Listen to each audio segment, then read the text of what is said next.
when you're planting anything, keep in mind the seed size, and keep in mind the application rate or the population or the pounds per acre that they recommend. Just because a seeding rate is recommended, that doesn't mean that your seeding equipment can give that to you.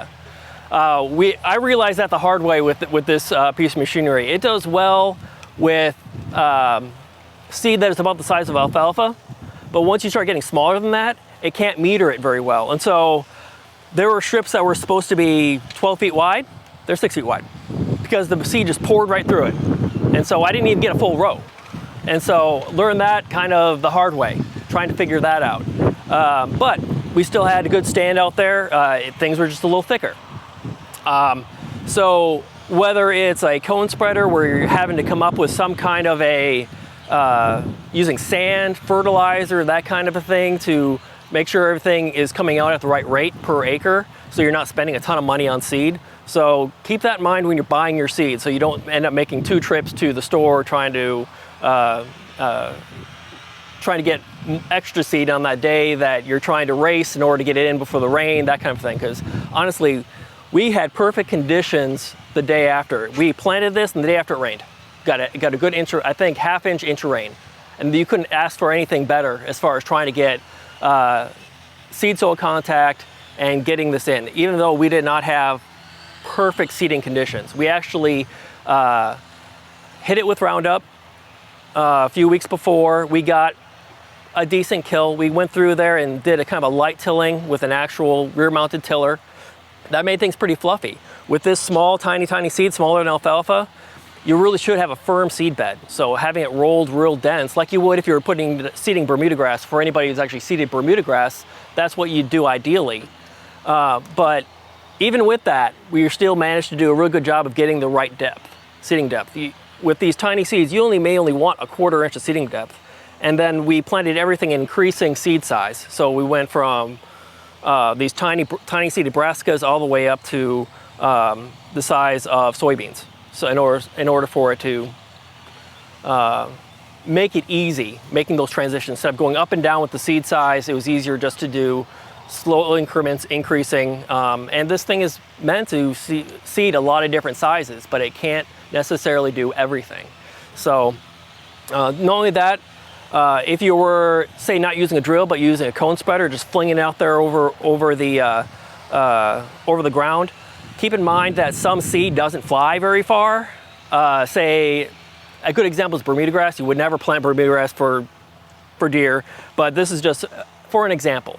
It's very light, and so you may have fertilizer mixed in there, nice and even. The fertilizer will go 30 feet. The Bermuda grass will go 10. And so you have about the width of the tractor, and that's about it. So, and then you'd have to kind of compensate for that width. So make sure that you're considering all these things when you're trying to seed something. A lot of these mixes work pretty well.